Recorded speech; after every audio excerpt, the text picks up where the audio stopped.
ونستعينه ونستغفره ونؤمن به ونتوكل عليه ونعوذ بالله من شرور أنفسنا ومن سيئات أعمالنا من يهده الله فلا مضل له ومن يضلل فلا هادي له ونشهد أن لا إله إلا الله وحده لا شريك له ونشهد أن سيدنا ومولانا محمدا عبده ورسوله أما بعد فأعوذ بالله من الشيطان الرجيم بسم الله الرحمن الرحيم ما كان محمد أبا أحد من رجالكم ولكن رسول الله وخاتم النبيين وكان الله بكل شيء عليما وقال رسول الله صلى الله عليه وسلم أنا العاقب والعاقب الذي ليس بعده نبي وقال رسول الله صلى الله عليه وسلم فضلت على سائر الأنبياء بست أعطيت جوامع الكلم ونصرت بالرعب مسيرة شهر وأحليت لي الغنائم وجعلت لي الأرض مسجدا وطهورا وأرسلت إلى الخلق كافة بشيرا ونذيرا وختم بي النبيون أو كما قال عليه الصلاة والسلام صدق الله العظيم وصدق رسوله النبي الكريم ونحن على ذلك لمن الشاهدين والشاكرين والحمد لله رب العالمين يا رب صل وسلم دائما أبدا على حبيبك خير الخلق كلهم ایک مرتبہ شریف پڑھ اللهم صل على سيدنا ومولانا محمد وعلى آل سيدنا ومولانا محمد وبارك وسلم عليه. ہمارے انٹرنیشنل ختم نبوت موومنٹ پنجاب کے صدر جناب قاری احمد علی ندیم صاحب، میرے برادر مکرم مولانا مسعود احمد شاہ پوری صاحب، اور ہمارے نوجوان عالم مفتی بلال صاحب، دیگر علماء کرام، ہمارے عزیز بھتیجے علماء اور شاہپور کے غیور مسلمانوں، سب کی خدمت میں السلام علیکم. شاید کہ آپ کے علم میں ہو کہ مولانا مسعود احمد صاحب اور ان کے ایک دوست تھے مولانا غلام یاسین صاحب، یہ 1983 میں جامعہ عربیہ چنیوٹ میں انہوں نے فاضل عربی کیا، 83-84، اور ان کی دعوت پر میں نے بھی وہ داخلہ بھیج دیا، اور ان کی دعا اور برکت سے میں نے بھی فاضل عربی کر لی. تو 1984 سے اب کتنے سال ہو گئے ہیں؟ نہیں زیادہ ہوئے. واہ بھائی واہ، 46 سال. ہاں نا. اچھا، تو یعنی اس زمانے سے ان کے ساتھ پیار محبت ہے، اور ماشاءاللہ ہر گزرنے والے دن کے ساتھ ساتھ وہ محبت اور علمی لگاؤ جو ہے، دینی لگاؤ، وہ بڑھتا ہی جاتا ہے. اور یہ ہمارے بچے بھتیجے جو ہیں یہ تو ماشاءاللہ عشق کی حد تک جو ہے نا میرے ہاتھ بھی چومتے ہیں اور پتہ نہیں کیا کیا خدمت سر انجام دیتے ہیں. اللہ پاک ان سب کو جزائے خیر عطا فرمائے. حضرات محترم، ابھی ہمارے مفتی بلال صاحب نے ذکر کیا کہ انہوں نے والد صاحب کی قبر کو دیکھ کر یہ عہد کیا کہ میں ختم نبوت کا کام کروں گا. تو ایسے کئی واقعات ہیں. یہ تو ماشاءاللہ مرد ہیں، عالم ہیں. تو علم کے دوران انہوں نے یہ مولانا چنیوٹی کی قبر کو دیکھ کر عہد کیا. ہماری ایک بہن ہے، ہماری دینی بہن ہے، سارے ہم مسلمان بہن بھائی ہیں، تو بڑے قریبی تعلقات ہیں ان کے ساتھ. ان کے ابا جی ہمارے والد صاحب کے بڑے مرید. تو وہ ہماری بہن کے جذبات سنو. وہ یہ کہتی ہے کہ جب پتہ چلا ہمارے اس کے ابا جی ابھی زندہ ہیں، تو ان کی عمر والد صاحب سے کچھ کم تھی، تو ہماری بہن جو ہے وہ والد صاحب کو تایا جان ہی کہتی ہے. تو وہ یہ کہتی ہے کہ تایا جان کا جنازہ آ رہا تھا، میں لاہور سے چلی کہ تایا جان کی زیارت کرنی ہے. تو ہمارا ہاں گھروں کے ساتھ ایک جگہ، اس کا نام ہے چوک محلہ ترکھانہ. تو یہ کہتی ہیں کہ وہ میں نے دیکھا کہ وہ چارپائی آئی ہے، تو میں تو اس کے چارپائی کے پائے کے ساتھ لپٹ گئے اور میں نے کہا کہ میں نے تو تایا جان کی زیارت کرنی.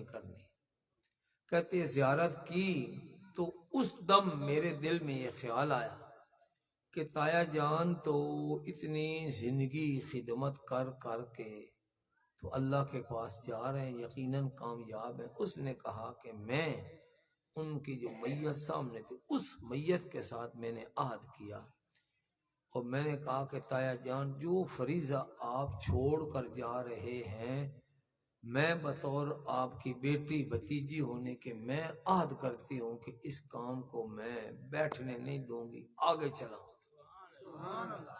اب وہ گھر کی خاتون ہے، بچیاں اس کی بڑی بڑی، اب اس کی بچیوں کی بھی شادیاں ہو گئی اتنی ساری. یعنی میری ہم عمر ہے، تقریباً 60 سال یا کچھ 62 سال ہوگی عمر اس کی. تو آگے اس کے نواسیاں وغیرہ بھی ہو گئے. وہ اس نے اب ماں بن کر، بچیوں کی ماں بننے کے بعد جو اس میت سے عہد کیا تھا، اس نے اس وقت لاہور جیسے شہر میں اور ڈیفنس میں وہ رہتی. بڑے اس کے جو خاوند ہیں نا، بڑے اونچے درجے کے، یعنی تاجر قسم کے. اس دوران اب اس نے جو عہد کیا تھا، اس نے دینی علوم پڑھنے شروع کیے کہ بھئی میں نے ختم نبوت کا کام کرنا ہے تو کیسے کرنا ہے. تو پہلے وہ اس نے 4 سالہ علماء عالمات والا کورس کیا، اس کو سمجھا. اس کے بعد پھر اس نے ختم نبوت کا کورس کیا. ابھی بھی اس کو سکون نہیں آ رہا کہ 4-5 مہینے پہلے میری بھانجی ہے تو وہ عورتوں کو کورس کرواتی ہے، اس کو اس سے بھی کورس کیا. ابھی ہم جو ہماری فتح مبالغہ کانفرنس تھی تو وہ بتانا تھا آپ کو کہ ایک تو یہ کہ وہ علمی طور پر اپنے آپ کو اس نے تیار کیا اور وہ اس کی اب تبلیغ کرتی ہے. یہ اس کی تبلیغ کا نتیجہ ہے، وہ ہماری بہن کی تبلیغ کا نتیجہ کہ مرزا غلام قادیانی جب اس کی سیرت اور کردار بتایا جاتا ہے تو اس میں ایک جگہ دکان کا نام آتا ہے، اس کا نام ہے ای پلومبر. ای پلومبر وہ مال روڈ کے اوپر اب بھی موجود ہے ای پلومبر. وہ ای پلومبر کیا ہے؟ ایک دکان تھی، بہت بڑا اسٹور تھا مرزا قادیانی کے زمانے میں. وہاں سے شراب ملتی تھی، ٹانک وائن. تو مرزا قادیانی اپنے لیے جو شراب منگواتا تھا، ٹانک وائن منگواتا تھا، اس نے اپنے ایک مرید کو خاص خط لکھا اور اس کو کہا کہ بھائی وہ ٹانک وائن خریدنی ہے، یاد رہے کہ وہ ای پلومبر کی دکان سے خریدنی. یعنی وہ ای پلومبر کی دکان مرزا قادیانی کے نزدیک بڑی اعتماد والی دکان تھی، جہاں سے مرزا قادیانی کے لیے شراب خریدی جاتی تھی. اب یہ جو ہماری بہن ہے اس نے وہ جو ای پلومبر والے تھے اب ان کی بہت لمبی چوڑی فیکٹریاں بن گئیں، ان کی کوٹھی بھی ڈیفنس میں تھی، اور یہ وہ بندے تھے جو مرزا قادیانی کو شراب فراہم کرتے تھے۔ وہ ہماری جو بہن ہے اس نے اتنی تبلیغ کی کہ 4-5 سال پہلے وہ مجھے ان کی کوٹھی میں لے گئے، ای پلومبر والوں کی کوٹھی میں، وہ کوٹھی جو مرزا قادیانی کو شراب فراہم کرتی تھی، اب اس کوٹھی میں ختم نبوت کی کانفرنس اس ہماری بہن نے کروائی ہے۔ نعرہ تکبیر، اللہ اکبر، تاجدار ختم نبوت زندہ باد، تاج ختم نبوت زندہ باد، سفیر ختم نبوت مولانا منظور احمد چنیوٹی زندہ باد، تو یہ نشین سفیر ختم نبوت مولانا الیاس چنیوٹی زندہ باد۔ اچھا، ایک تو یہ کام اب وہ کوشش کرا رہی ہے آگے، جو ہمارا وہ جلسہ ہوتا ہے نا، وہ سالانہ جلسہ فتح مبالغہ کانفرنس، اس کے لیے وہ اپنی جو اس کی سہیلیاں ہیں ان سے چندہ وصول کرتی ہے کانفرنس کے لیے۔ اس مرتبہ بھی میرا خیال ہے 2.25 لاکھ روپیہ اس عورت نے وہ چندہ کر کے اکٹھا کر کے وہ بھیجا تاکہ ختم نبوت کی آواز جو ہے وہ بلند ہوتی رہے۔ تو حضرت چنیوٹی رحمت اللہ تعالی علیہ، اللہ پاک نے ایسے ان کو صفات عطا فرمائی کہ یہ تو ہمیں تو پتہ نہیں تھا۔ ابھی آپ نے سن لیا مفتی بلال صاحب کا، تو دیکھو وہ تو ابھی جب وہ زندہ تھے کتنے ہزاروں لوگوں نے ان سے فائدہ اٹھایا، اور سینکڑوں نہیں ہزاروں قادیانی توبہ طائب ہو کر مسلمان ہوئے۔ تو ان کے رحلت فرما جانے کے بعد بھی ان کی سیرت، ان کا کردار دیکھ کر، ان کی سیرت اور ان کا کردار دیکھ کر لوگ اپنے آپ کو اس ختم نبوت کے مشن کے لیے تیار کر رہے ہیں۔ اور ابھی انہوں نے اپنے استاد مولانا مشتاق صاحب کا بھی نام لیا، تو وہ بھی والد صاحب کے شاگرد تھے، اور والد صاحب کے بعد وہ وہاں ختم نبوت کا کورس کرواتے تھے۔ ان کا کردار بھی دیکھو، اور مرزا قادیانی کا کردار، مرزا قادیانی کے بارے میں تو آپ نے سنا ہوا ہے، تو سبق بھی ہم پڑھاتے ہیں کہ مرزا قادیانی کی جو موت آئی ہے نا، موت وہ اس کی بیوی نے خود بیان کی ہے۔ مرزا قادیانی نے اپنے خاوند کی موت کا منظر یا جو آخری واقعات تھے وہ خود بیان کیے ہیں، اور اس کا خلاصہ تو ایک شعر میں ہے، 2 لکڑیاں 2 کانے، 2 لکڑیاں 2 کانے، مرزا مریا ٹٹی خانے۔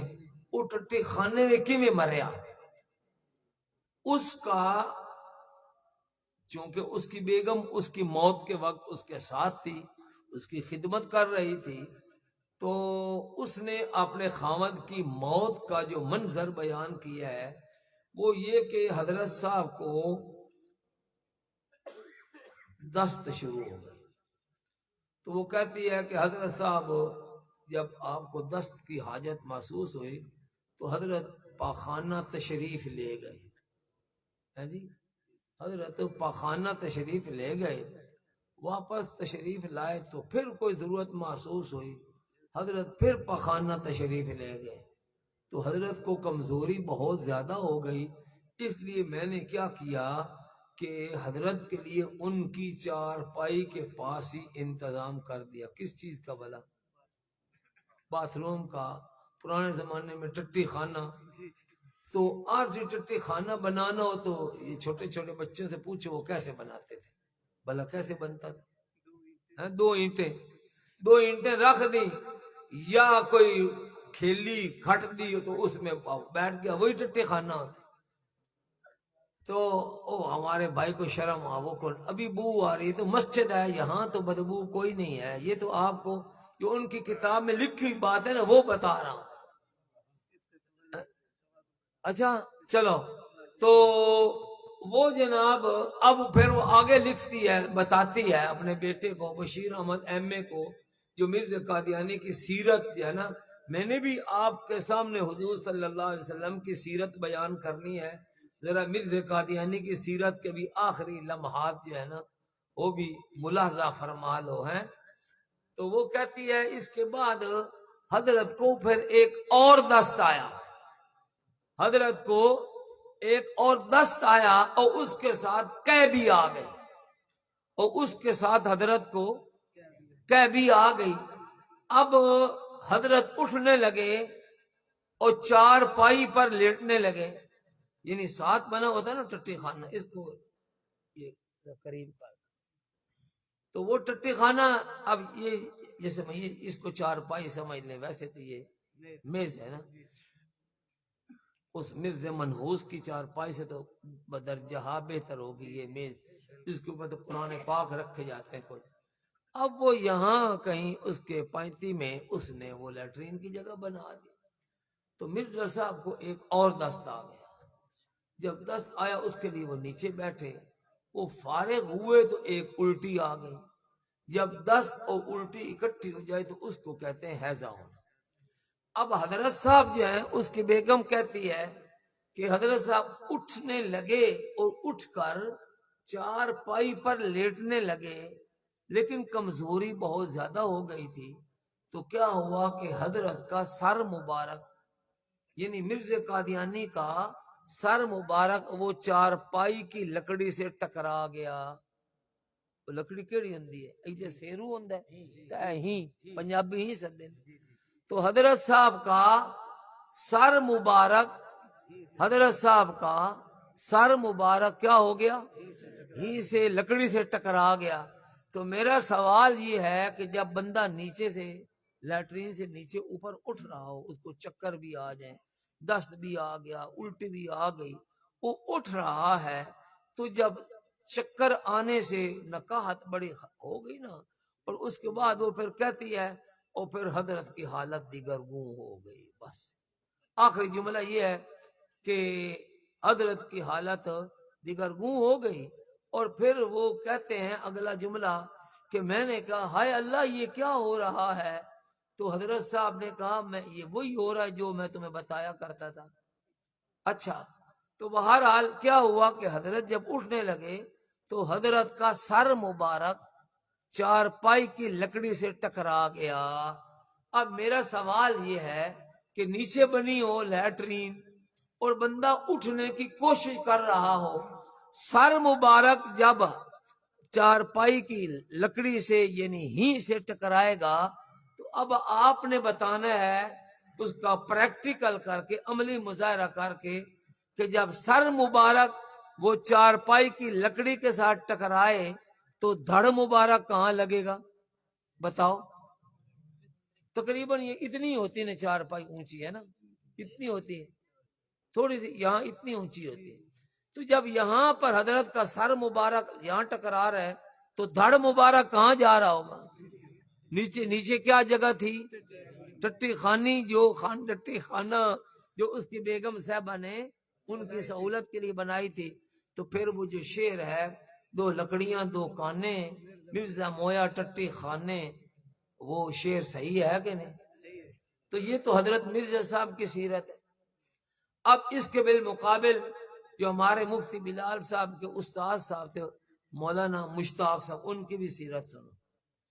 مجھے انہوں نے کہا کہ پہلے ویسے حج کر لیا تھا، تو حضرت انہوں نے جو معارف القرآن ہے نا، تفسیر، اس کے اوپر بڑا بہترین کام کیا. اس کے انڈیکس مضامین اور ایک فہرست بنائی. مولانا تقی عثمانی صاحب اس کو دیکھ کر بڑے خوش ہوئے، تو انہوں نے ان کو انعام میں 3.5 لاکھ روپیہ دیا. یہ بڑی قدر شناسی ہے نا. 3.5 لاکھ روپیہ دیے. انہوں نے کہا چلو میں عمرہ کر لیتا ہوں. مجھے بھی ان دنوں میں جانا پڑ گیا مکہ مدینہ. مدینہ شریف میں میری ان سے ملاقات ہو گئی، تو میں نے کہا میں بھی صبح جا رہا ہوں مکہ شریف. انہوں نے کہا ہم نے بھی وہ قافلے والی بس کے ساتھ جانا ہے، چلو وہاں ملاقات ہو. نسنا اللہ مرحوم جو پچھلی جنوری میں فوت ہوا، ہمارے چھوٹے بھائی، انہوں نے مجھے فون کیا کہ بھائی جان آپ کہاں ہیں؟ میں نے کہا جی مکہ مکرمہ میں ہوں.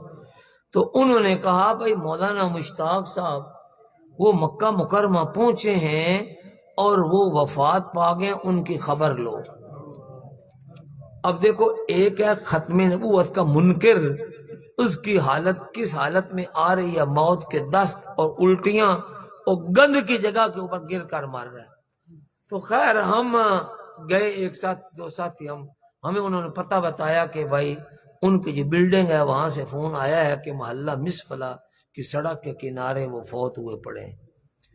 تو ہم جناب وہاں گئے، تلاش کرتے کرتے وہ جو سبز پل ہے اس کے ہم نے دیکھا، جہاں پل وہ نیچے گاڑی گزرتی ہے تو 7 فٹ پاتھ ہوتا ہے، وہاں ہم نے دیکھا وہ مولانا مشتاق صاحب رحمۃ اللہ علیہ حالت احرام میں پڑے ہوئے ہیں۔ رات آئے نا احرام میں، ایک عمرہ تو کر کے گئے تھے، تو احرام میں آئے اور صبح ان کے ساتھی جانے لگے عمرہ کے لیے۔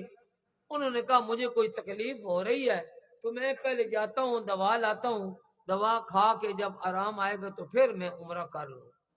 اب وہ دوا لینے گئے ہیں، دوا لے کر آئے، وہ بوتلی چھوٹی ساری شربت والی بخار کے سیرپ وہ وہاں ساتھ ہے، اور وہ ایسے پڑے ہوئے اور فوت ہو گئے، یعنی وہ دوا لینا بھی نصیب نہیں ہوا، اور حالت ان کی کیا ہے کہ حالت احرام میں ہے، قبلہ کی طرف ان کا منہ ہے، قبلہ کی طرف ان کا منہ ہے، پشت ان کی محلہ مسفلہ کی طرف ہے، اور انگلیوں پر ایسے کچھ گر رہے ہیں، پڑ رہے ہیں، اس حالت میں ان کی موت آ گئی۔ یہ جو ہے نا ختم نبوت کے مجاہد، ان کی موت اس طرح آتی ہے۔ حضرات محترم، وقت بھی بڑا ہو گیا ہے، اور ہم گئے تھے صبح، وہ ساتھ ساتھ آپ نے سنا ہے سیاست بھی ہے، اور ایک وہ آیا ہے کل جو وہ کر رہا ہے جلسہ، اس کا نام ہے نہیں جلسے امر بالمعروف، وہ جلسے کا نام کیا ہے؟ تو اگلا جز بھی تو ہے نا نہیں انل منکر، وہ نہیں انل منکر والا جلسہ کوئی نہیں کرنا، وہ تو پجامے اتار کے مردوں کے زنانیوں کے پجامے وہ سپریم کورٹ کے جنگلوں کے ساتھ لٹکانے اور کیا کیا خرافات کی ہیں، یہی امر بالمعروف وہ اب بھی وہ سکھائے گا۔ اللہ پاک اس کو ہدایت عطا فرمائے۔ بہتر تو یہ ہے کہ اللہ پاک ہماری جان اس سے چھڑا ہی دے۔ اچھا، تو بہرحال وہ گرتی دیوار کو ایک دھکا اور دینے کے لیے آج ہماری جو جماعت ہے نا مسلم لیگ نون، اس نے بھی وہ قافلے روانہ کرنے تھے، تو میں بھی چونکہ نون لیگ کا ایم پی ہوں تو مجھے بھی ہدایت تھی کہ قافلہ لے کر آپ فیصل آباد پہنچے، وہاں سے قافلے کو روانہ کرنا۔ خیر بہرحال ہم فیصل آباد گئے، وہاں سے واپس ہم 8 بجے چنیوڑ پہنچے، اور ادھر سے پھر چل پڑے۔ اللہ پاک کے فضل و کرم سے پہنچ گئے کتنے بجے؟ 12 بجے۔ وہ درمیان میں پنڈی لالیاں کے قریب وہ بس ٹریفک جام تھی، وہ گنے ٹرالیاں یہ وہ، تو آپ بھی بڑے تھکے پڑے ہیں، آپ کی آزمائش ہے، کوئی نہیں تھکے؟ تو چلو میں تو تھکا ہوں تو چلو، یعنی آپ کی آزمائش زیادہ نہیں کرنی۔ آپ نے فرمایا ہے کہ یہ سیرت النبی کا جلسہ ہے، ادھر تو سیرت النبی کا کوئی خاص نظر نہیں آ رہے، یہاں تو یہ لکھا ہوا خالد چھوٹا بڑا شہد دستیاب ہے۔ یہ تو اب پتہ چلے گا جب وہاں ملاقات ہوگی عبدالقوی صاحب سے وہ چھوٹا بڑا شہد کیسا ملتا ہے۔ تو یہاں تو اب شہد کے فضائل ہی میرا خیال بیان کیے جائیں۔ ویسے اگر جو ہے نا یہ شہد کی مکھی کے بھی فضائل بیان کیے جائیں تو اس سے بھی سیدنا عیسیٰ علیہ السلام کا بن باپ پیدا ہونا ثابت ہوتا ہے۔ لیکن چلو اب وہ پھر لمبا موضوع بن جائے گا۔ وہ پھر جب یہ 2 بوتلیں دیں گے نا جی، ایک چھوٹے شہد کی ایک بڑے شہد کے، اللہ وہ لکھا ہوا ہے چھوٹا بڑا، تو پھر جب اگلے سال یعنی اس مرتبہ یہ شہد دیں گے، اگلے سال انشاءاللہ پھر اللہ پاک نے زندگی دی تو پھر شہد کی مکھی سے جو سبق ملتا ہے اور کیسے سیدنا عیسیٰ علیہ السلام کی بن باپ ولادت اس شہد کی مکھی سے ثابت ہوتی ہے، اللہ نے زندگی دی تو اگلے سال انشاءاللہ وہ بیان ہوگی۔ ٹھیک ہے، تو اب اس مرتبہ شہد کی سیرت نہیں ہے، حضور نبی کریم صلی اللہ علیہ وسلم کی سیرت کے چند پہلو جو ہے وہ میں بیان کرنا چاہتا ہوں۔ ایک تو بھائی آیت میں نے پڑھی، وہ تکمیل دین کی ہے، دین مکمل ہو چکا ہے. اب اس کے بعد جو ہے نا کوئی کسی کانے دجال کی ضرورت نہیں ہے کہ اس کو ہم نبی مان لیں. ٹھیک ہے. اور حدیث پاک ہمارے مفتی صاحب نے لمبی پڑھی تھی، اس کا آخری جز جو ہے نا وہ میں نے پکڑا ہے. وہ کیا ہے؟ آپ نے فرمایا انا العاقب، کہ میں عاقب ہوں. آپ نے فرمایا میرا ایک نام عاقب بھی ہے. اور فرمایا والعاقب الذی لیس بعدہ نبی، عاقب اس نبی کو کہتے ہیں جس کے بعد اور کوئی نبی نہ ہو. تو یہ ختم نبوت کی دلیل ہے. ٹھیک ہے. ایک حدیث پاک ہمارے والد صاحب بیان فرمایا کرتے تھے، وہی میں نے تلاوت کی ہے. اس میں نبی کریم صلی اللہ علیہ وسلم کی 6 خصوصیات بیان فرمائی گئی ہے. خصوصی چیز اس چیز کو کہتے ہیں جو کسی اور میں نہ پائی جائے. جیسے مفتی عبد القوی صاحب کی خصوصی شان کیا ہے کہ ان کے ہاں سے خالص چھوٹا شاید ملتا ہے. اب ان کا تو یہ دعویٰ ہے. ٹھیک ہے. اب پتہ نہیں جو اور کہتے ہیں بیری کا جنگلی، یہ وہ جنگل ہی جنگل اس میں ہوتا ہے یا کیا. تو یہ خصوصیت کہتے ہیں یہ اس کے بندے کی خصوصیت. جیسے ہمارے والد صاحب رحمت اللہ علیہ کی خصوصیت جیسے انہوں نے بتائی، وہ خصوصیت کیا تھی کہ کوئی موضوع مل جائے نا وہ بیچ میں سے ختم نبوت کا موضوع نکل آتا. اللہ پاک نے بڑا ان کو کمال دیا. تو حضور نبی کریم صلی اللہ علیہ وسلم نے فرمایا فضلت علی سائر الانبیاء بست، کہ مجھے فضیلت عطا فرمائی گئی ہے باقی تمام انبیاء پر 6 چیزوں میں فضیلت عطا فرمائی. یعنی وہ 6 خصوصیات ایسی ہیں جو صرف اور صرف آمنہ کے لال حضرت محمد مصطفیٰ صلی اللہ علیہ وسلم میں پائی جاتی ہیں، اور کسی اور نبی پیغمبر میں وہ 6 صفتیں وہ نہیں پائی جاتی. تو یہ آپ صلی اللہ علیہ وسلم کی سیرت کا جلسہ ہے. تو یہ آپ کی یعنی خصوصیات کو بیان کرنا یہ بھی آپ کی سیرت ہے. ٹھیک ہے کہ نہیں؟ اب وہ 6 صفات کون سی ہیں جو آپ نے فرمایا کہ صرف وہ میرے اندر ہیں اور کسی نبی میں نہیں؟ پہلی چیز آپ نے فرمائی اعطیت جوامع الکلم، کہ مجھے جوامع الکلم کی صفت عطا فرمائی گئی. یعنی جوامع الکلم کا معنی یہ ہے کہ چھوٹی بات ہو مطلب اس کا بہت بڑا ہو. چھوٹی بات ہو مطلب اس کا بڑا ہو. حضور نبی کریم صلی اللہ علیہ وسلم نے مسلمان کی تعریف بیان فرمائی ہے 2 جملوں میں. فرمایا المسلم من سلم المسلمون من لسانہ و یدہ، کہ بھائی مسلمان وہ ہوتا ہے کہ دوسرا مسلمان اس کی زبان اور اس کے شر اور اس کے ہاتھ کے شر سے محفوظ رہے. اب یہ زبان کا شر آپ نے فرمایا کہ وہ اس کے زبان کے شر سے محفوظ رہے اور اس کے ہاتھ کے شر سے محفوظ رہے. اب علماء نے زبان کے جو شر ہیں پتہ نہیں وہ 72 گنوائے.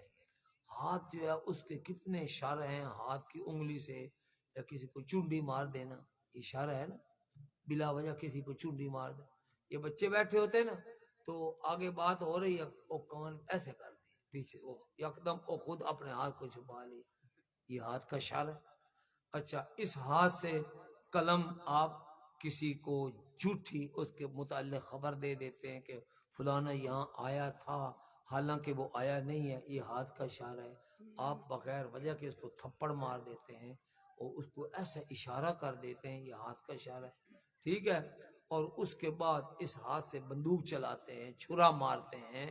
اور ابھی سنا ہے کچھ دن ہوئے جناب ایک جگہ پر کوئی شادی تھی، بیچارہ غریب کو پاپڑ بیچنے والا اس نے کہا ہوگا یار یہ پاپڑ 10 روپے کا یا 5 روپے کا، اس کو مار مار مار کے نا جان سے مار دیا، اور 3 فٹ کے پر اس کی میت پڑی ہوئی ہے، اور یہ اپنی دعوت کھا رہے ہیں، شادی کی دعوت۔ یہ ہاتھ کا شر ہے کہ نہیں؟ اور یعنی پتہ نہیں کیا کیا ہاتھ کے شر سے کیا کیا ہو رہا ہے۔ اسی ہاتھ سے آپ دوسروں کی زمینوں پر قبضہ کرتے ہیں، اسی ہاتھ سے چوری کرتے ہیں، اسی ہاتھ سے ڈکیتی کرتے ہیں، اسی ہاتھ سے ناجائز درخت کاٹتے ہیں، پانی چوری کرتے ہیں۔ یہ کتنے شر ہیں۔ اب جملہ تھوڑا سا رہا ہے لیکن اس کے اثرات کتنے زیادہ ہیں۔ تو اسی طریقے سے زبان کے شر ہیں۔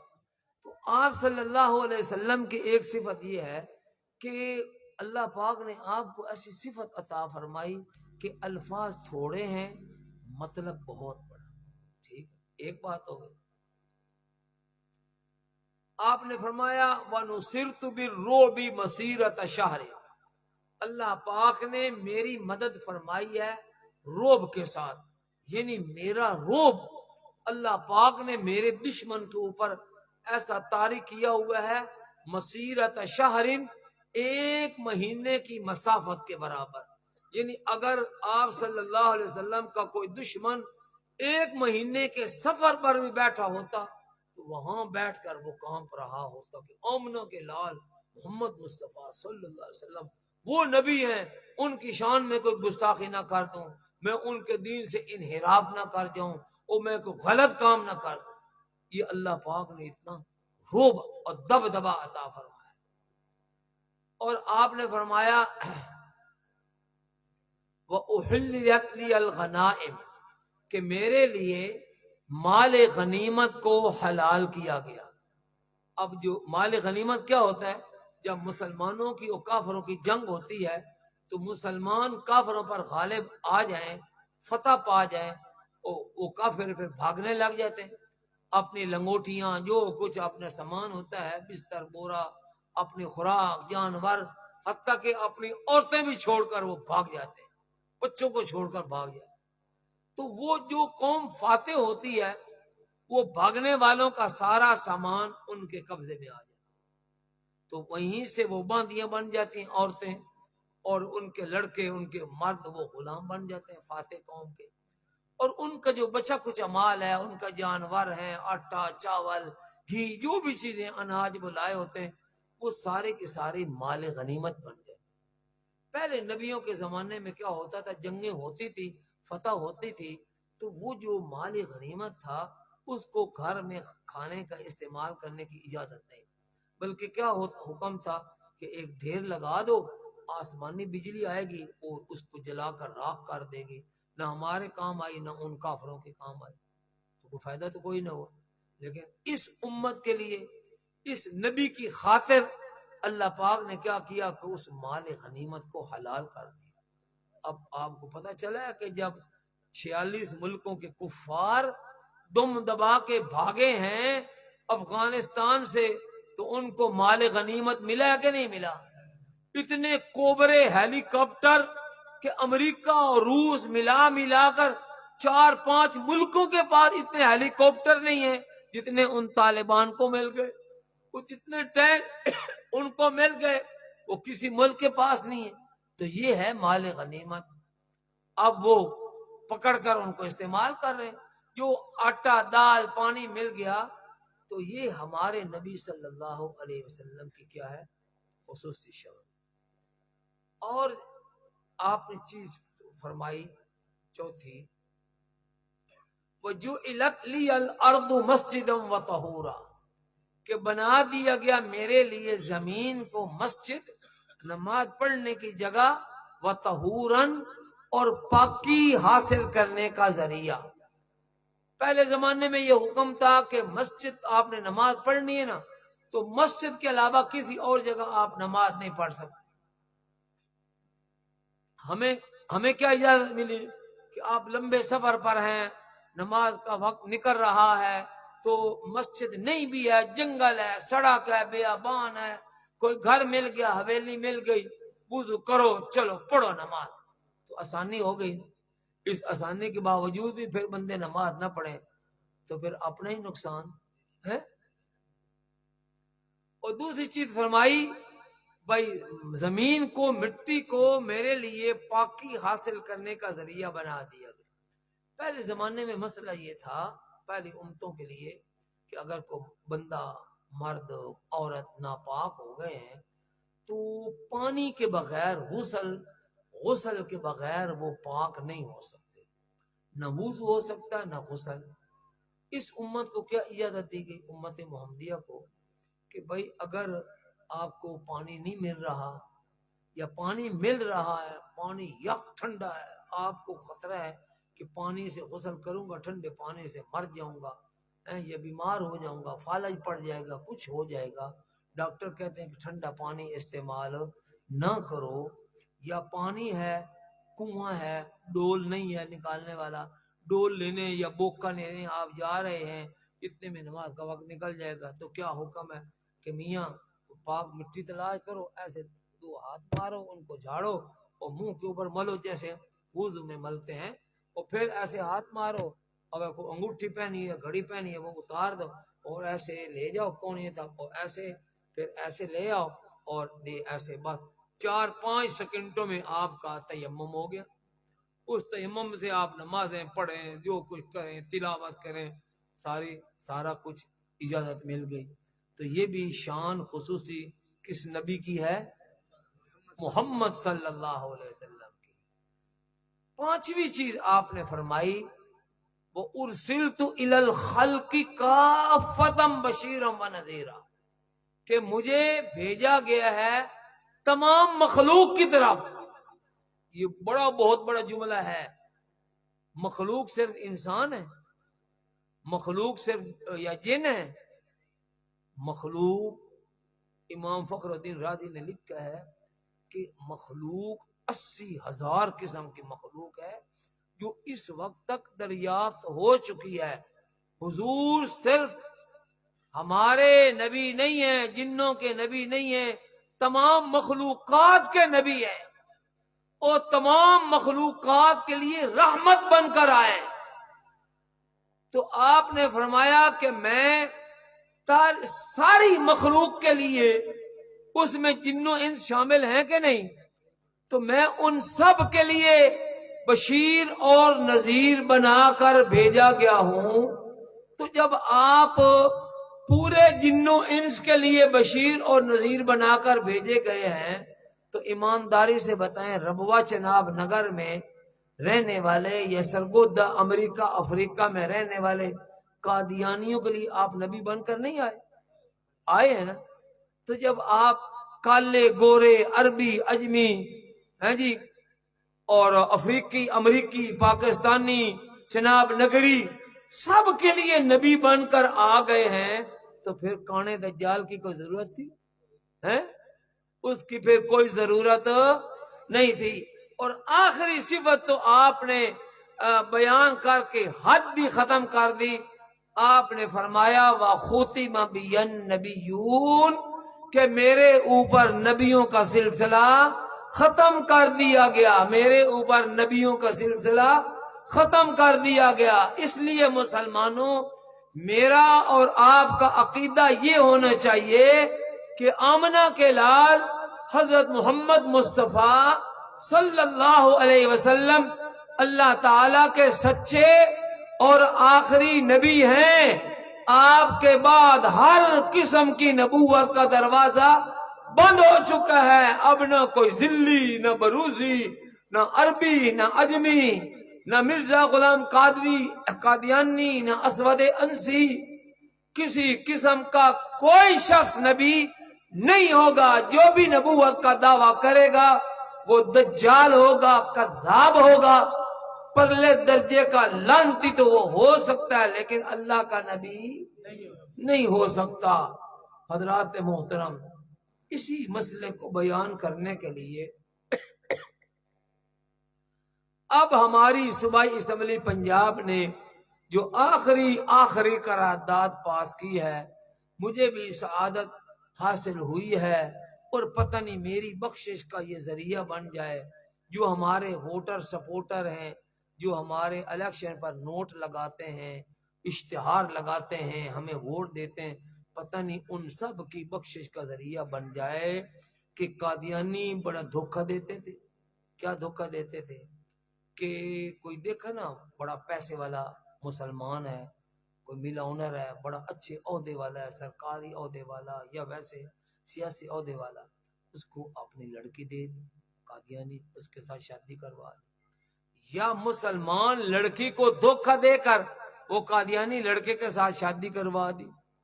اب جب اولاد ہو گئی، وہ پتہ چلا کہ یہ تو بدبخت قادیانی عورت تھی یا یہ بدبخت قادیانی مرد تھا۔ اب وہاں سے طلاق کا جھگڑا شروع ہو گیا، عدالتوں میں کیس۔ تو یہ بڑی مصیبت بنی تھی ہمارے لیے، اس لیے ہم نے یہ قرارداد پیش کی کہ جس طریقے سے شناختی کارڈ کے فارم میں، پاسپورٹ کے فارم میں، اور اسی طریقے سے حج فارم ہے، اور جناب عالی اسی طرح ووٹر کا جو فارم ہوتا ہے ووٹ بنانے والا، جیسے وہاں پر ختم نبوت کا حلف نامہ موجود ہے، تو نکاح فارم جو ہے اس کے اندر بھی ختم نبوت کا حلف نامہ شامل کیا جائے، تاکہ جب لڑکی لڑکے کا رشتہ تلاش کیا جا رہا ہو، طے کیا جا رہا ہو، تو وہاں خوب ٹھوک بجا کر پتہ کر بھی لیا جائے کہ یہ لڑکا مسلمان ہے یا قادیانی، یہ لڑکی مسلمان ہے یا قادیانی۔ اگر وہ قادیانی ہے تو پہلے ہی وہ یعنی نکاح منعقد ہونے کی نوبت ہی نہ آئے۔ الحمدللہ اسی ضرورت کے پیش نظر میں نے اور ہماری دو بہنیں وہ کاف لیگ کی ہیں، ہم نے تینوں نے مل کر صوبائی اسمبلی پنجاب میں یہ قرارداد پیش کی، اور الحمدللہ بغیر کسی ایک سنگل اعتراض کے سب نے بالاتفاق اس قرارداد کو پاس کر دیا ہے۔ اور آپ کو مبارک ہو کہ ابھی 15 مارچ کو حکومت نے اس کا نوٹیفیکیشن بھی جاری کر دیا ہے، اور وزارت لوکل گورنمنٹ جو ہے نا، محکمہ لوکل گورنمنٹ جو نکاح فارم چھاپتے ہیں ان کو ہدایت کر دی ہے کہ اب جو نئے فارم چھپیں گے ان میں نکاح فارموں میں بھی ختم نبوت کا حلف نامہ ہو۔ میں نے پرسوں کل 2 نکاح پڑھائے ہیں 3 دن، تو میں نے اب وہ حلف لینا شروع کر دیا لڑکوں سے کہ وہ مسجد میں وہ اعلان کریں کہ میرے آخری نبی کون ہے؟ بولو آخری نبی کون ہے؟ حضرت محمد صلی اللہ علیہ وسلم۔ آپ کے بعد جو شخص بھی دعویٰ کرے گا، مرزا غلام قادیانی ہو یا کسے باشد، سب کے سب کافر اور دائرہ اسلام سے خارج ہوں گے۔ الحمدللہ اب وہ حلف انہوں نے دیا ہے۔ کل بھی میں نے 2 نکاح پڑھائے ہیں اور پرسوں بھی 1 نکاح پڑھایا ہے، تو ان سے حلف جو ہے ہم نے لیے ہیں۔ حضرات محترم، ایک بڑی بین الاقوامی سازش چل رہی تھی، اور اس سازش کے تحت یہ ہمارے اوپر حکمران مسلط کیے گئے۔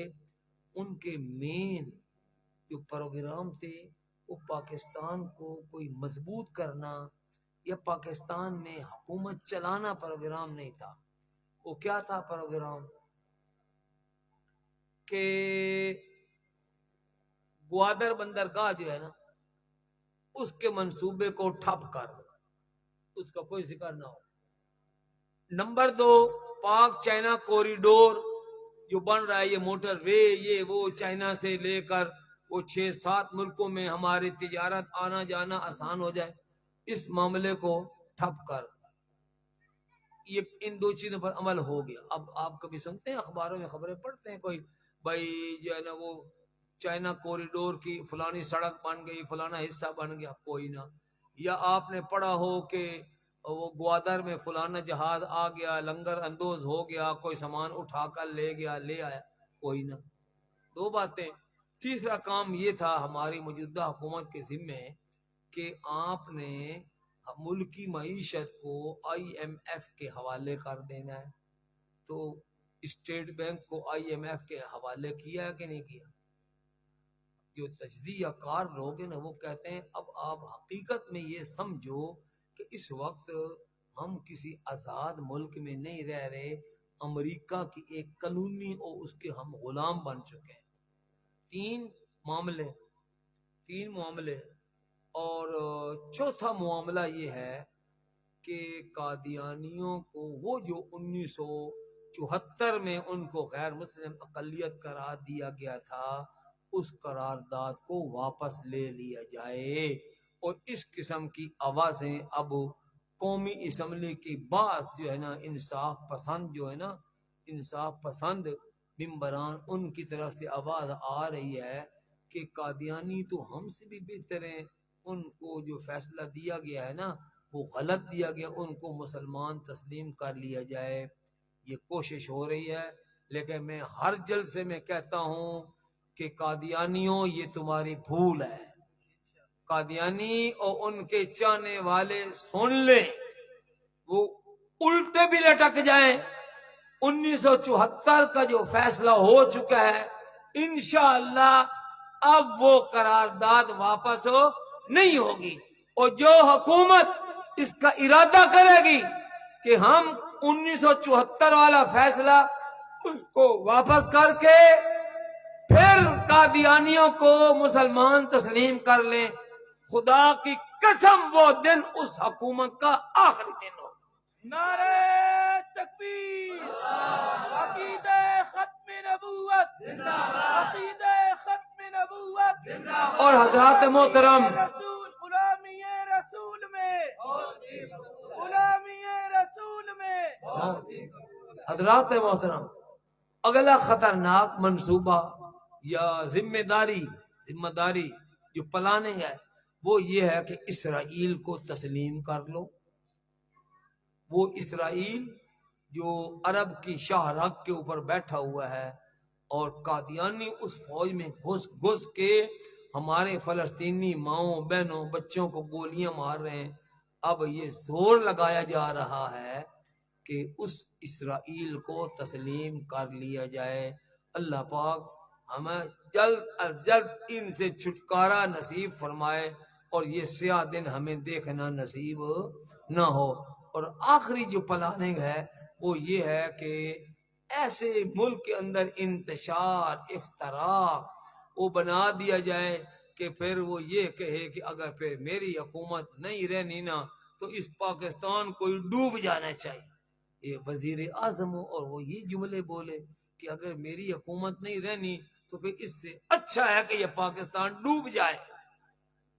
اور خطرناک پلاننگ یہ ہے کہ ملک کے حالات ایسے بنا دو کہ امریکہ آ کر یہ کہے کہ جناب تم تو بڑے بیکار لوگ ہو، تمہارے ہاتھ میں جو ایٹمی بم ہے نا، ایٹمی اسلحہ ہے، تم اس کو یعنی حفاظت کرنے کے اہل نہیں ہو، یہ سارا ایٹمی اسلحہ ہمارے حوالے کر دو۔ اب آخری جو ہے نا یہ مطالبہ چل رہا ہے۔ اللہ تعالی ہمیں اس قسم کی جو عالمی سازشیں ہیں نا ان سب سے ہمارے پاکستان کی حفاظت فرمائے، پاکستان کو استحکام اور بقائے دوام نصیب فرمائے۔ قادیانی جو اس پاکستان کے ازلی دشمن ہیں، کیونکہ جب پاکستان بن رہا تھا نا تو مرزا بشیر الدین نے ایک بیان دیا تھا کہ ہم نے پاکستان کے وجود کو بادل ناخواستہ قبول کیا ہے، ایک دن آئے گا کہ اکھنڈ بھارت ہو جائے گا، یعنی پھر پاکستان نعوذ باللہ ٹوٹ جائے گا اور یہ انڈیا کے ساتھ مکس ہو جائے گا۔ یہ ان کے بڑے یہ خواب دیکھ رہے ہیں۔ اللہ تعالیٰ ان کی ساری امیدوں پر پانی پھیر دے اور ہمیں اپنے پاکستان کے تحفظ کے لیے قبول فرمائے۔ وآخر دعوانا ان الحمد للہ رب العالمین۔ اعلان کرنے کی دعا کریے۔